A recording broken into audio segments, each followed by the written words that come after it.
If you're experiencing login errors on Binance, follow these steps to troubleshoot and resolve the issues. This guide will help you identify common problems and provide solutions. Step 1. Check your credentials. Ensure that you are entering the correct email address and password. Double check for any typos and make sure that your caps lock is not on. Step 2. Reset your password. If you can't remember your password or suspect it may be incorrect, use the forgot password link on the login page to reset it.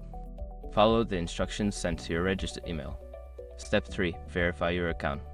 Before starting recovery, use the sroc.com link in the description to open the account recovery checklist generator and make sure your verification details are ready. Step 4. Clear browser cache and cookies. Sometimes, login issues can be caused by corrupted cache or cookies. Clear your browser's cache and cookies, then try logging in again. Step 5. Contact support.